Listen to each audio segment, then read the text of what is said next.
अस्सलाम वालेकुम dear students, मैं हूं आपका इंस्ट्रक्टर आतिफ नसीम और ये है आपका YouTube channel science maths and civil. Students, lecture series में हमने वेक्टर प्रोडक्ट को शुरू किया है। पिछले लेक्चर में हमने वेक्टर प्रोडक्ट, उसके फैक्टर्स डिस्कस किए थे और आज के लेक्चर में हम वेक्टर प्रोडक्ट की प्रॉपर्टीज डिस्कस करेंगे।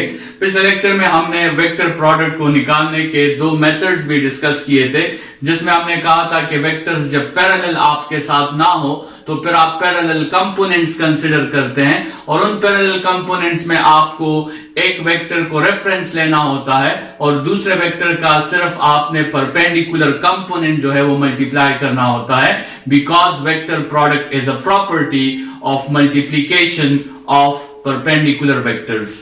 स्टूडेंट्स, आज आते हैं प्रॉपर्टीज ऑफ वेक्टर की तरफ और सबसे पहले ये देखते हैं कि जिस तरह स्केलर प्रोडक्ट में a डॉट b और b डॉट a इक्वल था, मतलब स्केलर प्रोडक्ट पे कम्यूटेटिव प्रॉपर्टी अप्लाई हो रही थी, क्या वेक्टर प्रोडक्ट पर भी कम्यूटेटिव प्रॉपर्टी अप्लाई होती है या नहीं। तो अगर हम a क्रॉस b करते हैं तो हमारे साथ आता है a b साइन थीटा, लेकिन साथ में डायरेक्शन जो होगी वो n यूनिट वेक्टर होगी। और अगर हम b क्रॉस a करेंगे तो मैग्नीट्यूड तो हमारे साथ ही a b साइन थीटा आएगा, लेकिन आपके साथ जो डायरेक्शन होगी वो उसके अपोजिट होगी। कल के लेक्चर के लास्ट में हमने डिस्कस किया था कि when we curl our finger from A to B, so the thumb shows us the direction, and when we curl our finger from B to A, the thumb shows us the opposite direction. तो इसका मतलब A cross B से जो vector quantity आती है, B cross A से बिल्कुल उसके अपोजिट वेक्टर क्वांटिटी आती है। मतलब दोनों का मैग्नीट्यूड तो आपके साथ सेम होता है, लेकिन दोनों की डायरेक्शन जो है वो आपके साथ डिफरेंट होती है। तो जनरली वेक्टर्स को इक्वल करने के लिए तो मैग्नीट्यूड और डायरेक्शन दोनों का सेम होना जरूरी है। यहां पर मैग्नीट्यूड तो सेम है लेकिन डायरेक्शन सेम नहीं है, तो generally A cross B is not equal to B cross A, but the reason is only direction. Magnitude दोनों का सेम है। A क्रॉस B का मैग्नीट्यूड भी A B sin थीटा है और B क्रॉस A का मैग्नीट्यूड भी A B sin theta है। मैग्नीट्यूड दोनों का सेम है, लेकिन फिर भी ये वेक्टर क्वांटिटी सेम नहीं है। तो इसका मतलब रीजन क्या है? The reason of inequality here is direction. Students, ऐसे दो वेक्टर्स जिनके मैग्नीट्यूड्स तो इक्वल हों लेकिन जिनके डायरेक्शंस आपके साथ इक्वल ना हो, उनके दरमियान आप इक्वल का साइन लगा सकते हैं, लेकिन अगर आप एक वेक्टर को नेगेटिव के साथ मल्टीप्लाई कर लें, मतलब यहां देखिए मैंने दरमियान में इक्वल का साइन लगाया है लेकिन मैंने इस साइड को साथ में नेगेटिव के साथ भी मल्टीप्लाई कर दिया है। देखिए आप इन दो स्टेटमेंट्स को देखें, इन दो स्टेटमेंट्स में डिफरेंस सिर्फ इस माइनस का है। तो अगर मैं इस सेकेंड स्टेटमेंट के साथ माइनस मल्टीप्लाई कर लूं तो फिर ये दोनों स्टेटमेंट्स आपस में इक्वल हो जाएंगे। तो A cross B is not equal to B cross A, but A cross B is equal to minus B cross A। Students, ऐसे दो नंबर्स जो आपके साथ मैग्नीट्यूड में इक्वल हो और डायरेक्शन में इक्वल ना हो, तो वो कम्यूटेटिव प्रॉपर्टी तो ओबे नहीं करते, लेकिन इस प्रॉपर्टी को हम कहते हैं एंटी कम्यूटेटिव प्रॉपर्टी। तो वो एंटी कम्यूटेटिव प्रॉपर्टी को ओबे करते हैं। और स्टूडेंट्स, ऐसे दो वेक्टर्स जिनका मैग्नीट्यूड सेम है और जिनकी डायरेक्शंस अपोजिट हैं, आपको याद होगा कि हमने टाइप्स ऑफ वेक्टर्स को इसको हमने नेगेटिव वेक्टर्स कहा था। ये वेक्टर्स एक दूसरे के एडिटिव इनवर्सेस हैं। इन दोनों को अगर हम ऐड करें, लेट्स सपोज इस पूरे वेक्टर को आप इस साइड पे ले आए तो ये साइन प्लस में कन्वर्ट हो जाएगा। तो A cross B plus B cross A should be equal to null vector. इसका मतलब ये दोनों वेक्टर्स एक दूसरे के एडिटिव इनवर्स हैं, या ये दोनों वेक्टर्स एक दूसरे के नेगेटिव हैं। ठीक है, तो ये पहली बात तो ये याद रखें कि क्रॉस प्रोडक्ट जो है वो कम्यूटेटिव प्रॉपर्टी तो ओबे नहीं करता, लेकिन एंटी कम्यूटेटिव प्रॉपर्टी वो ओबे करता है। स्टूडेंट्स, दूसरे प्रॉपर्टी की तरफ आते हैं जिसको हमने पैरेललिज्म प्रॉपर्टी कहा। जैसे हमने ऑलरेडी डिस्कस किया कि आपके साथ जो है क्रॉस प्रोडक्ट वो पैरेलल वेक्टर्स की मल्टीप्लिकेशन नहीं है, बल्कि क्रॉस प्रोडक्ट परपेंडिकुलर वेक्टर्स की मल्टीप्लिकेशन है। तो जब भी आप दो ऐसे वेक्टर्स को मल्टीप्लाई करोगे जो आपस में पैरेलल है, आपके साथ क्रॉस प्रोडक्ट का रिजल्ट हमेशा 0 आएगा। और ये जो एप्लीकेशन है, ये जो प्रॉपर्टी है, ये entry test point of view से भी बहुत इंपॉर्टेंट है।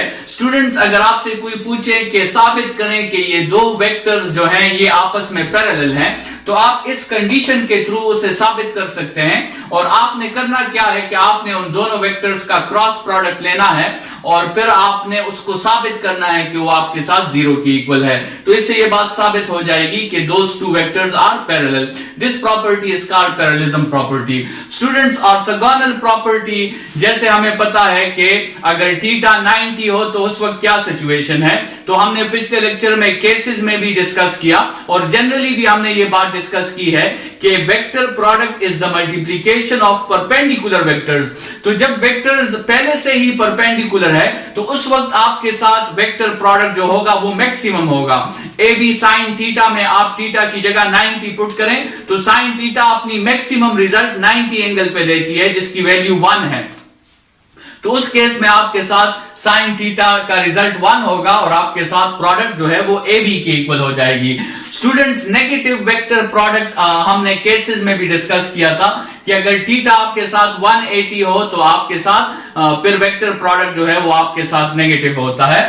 यहां पर इस नेगेटिव वेक्टर प्रोडक्ट का मतलब ये होगा कि it is a vector quantity in the opposite direction. जिस तरह हमने इस लेक्चर्स के स्टार्ट में बात की थी कि minus only concerns with direction, ठीक है। जिस तरह यहां पे आपको प्लस एन और माइनस एन मिल रहा है तो ये प्लस एन 90 वाला केस है और माइनस एन आपके साथ 270 वाला केस है। जनरली वेक्टर प्रोडक्ट्स में याद रखें स्टूडेंट्स कि एंटी क्लॉकवाइज को हम पॉजिटिव कंसीडर करते हैं और क्लॉकवाइज को हम नेगेटिव कंसीडर करते हैं। तो ये क्लॉकवाइज वाला केस जो है ये 270 वाला केस है, ये माइनस वाला, और आपके साथ 90 डिग्रीज वाला जो केस है जिसमें आपके साथ रिजल्ट पॉजिटिव आता है वो एंटी क्लॉकवाइज आपके साथ वेक्टर प्रोडक्ट होगा। स्टूडेंट्स, एक प्रॉपर्टी और भी डिस्कस करते हैं कि what would be the result of a vector product of a vector with itself. Scalar product तो हमने कहा था, अगर आपको याद हो पिछले लेक्चर से, कि a dot a is a square, but what would be the result of a cross a। चूंकि हमें पता है कि a और a तो हमेशा आपस में पैरेलल होते हैं, so this a cross a will follow the rules of parallelism property. और पैरेललिज्म प्रॉपर्टी कहती है कि when two vectors are parallel so the result is null vector. तो यहां भी ये दो वेक्टर्स पैरेलल है तो इसका रिजल्ट नल वेक्टर होगा।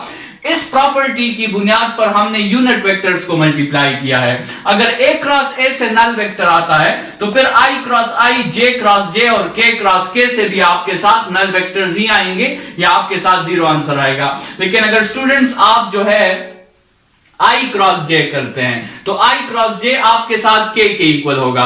स्टूडेंट्स, आप राइट हैंड रूल की हेल्प से i से j की तरफ फिंगर्स कर्ल करें तो आपका जो थंब होगा वो z एक्सिस में डायरेक्शन देगा और z एक्सिस डायरेक्शन आपके साथ k है। इसी तरह अगर आप j क्रॉस k करेंगे तो आपके साथ i यूनिट वेक्टर आएगा। इसी तरह अगर आप k क्रॉस i करेंगे तो आपके साथ j यूनिट वेक्टर आएगा। स्टूडेंट्स, इस सीक्वेंस को याद रखें क्योंकि अगर आपने इस सीक्वेंस को उल्टा कर दिया मतलब i क्रॉस j तो k के इक्वल है, लेकिन इस सीक्वेंस को अगर आपने उल्टा कर दिया j क्रॉस k लिख दिया तो j क्रॉस k फिर माइनस k के इक्वल होगा।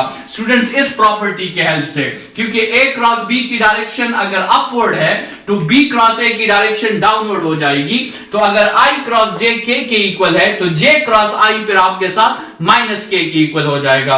तो ये आपके साथ यूनिट वेक्टर्स की मल्टीप्लिकेशन है। एक लास्ट चीज भी हम डिस्कस कर लेते हैं स्टूडेंट्स कि आपके साथ इस वेक्टर प्रोडक्ट की ग्राफिकल मीनिंग क्या है, इसकी ग्राफिकल इंटरप्रिटेशन क्या है। स्टूडेंट्स, जैसे हमने कहा कि vector product is the multiplication of vectors which are perpendicular, और आपको जो है लाइन ज्योमेट्री से ये बात पता है कि परपेंडिकुलर लाइंस को मल्टीप्लाई करने से हमें एरिया मिलता है। देखिए, आप रेक्टेंगल के एरिया का फॉर्मूला देख लें, लेंथ इनटू विड्थ, और लेंथ और विड्थ आपस में परपेंडिकुलर होते हैं। आप ट्राइंगल का फॉर्मूला देख लें, हाफ बेस इनटू हाइट, और बेस इनटू हाइट आपस में परपेंडिकुलर होते हैं। तो जब भी आप दो परपेंडिकुलर लाइंस को मल्टीप्लाई करते हैं उसकी ग्राफिकल इंटरप्रिटेशन ये होती है कि हम एरिया मालूम करना चाहते हैं। तो क्रॉस प्रोडक्ट में भी हमने ये डिस्कस किया कि we are multiplying perpendicular vectors. Let's suppose ये दो वेक्टर्स हैं आपके साथ a और b, और आप इसका क्रॉस प्रोडक्ट मालूम करना चाहते हैं। तो ग्राफिकली आप क्या करना चाहते हैं, आप इस a और b के साइड का जो पैरेललोग्राम है आप उस पैरेललोग्राम का एरिया मालूम करना चाहते हैं। So graphically the meaning of A cross B is actually finding the area of the parallelogram whose sides are a and b। ठीक है, a क्रॉस b फाइंड करना या a क्रॉस b का मैग्नीट्यूड फाइंड करना।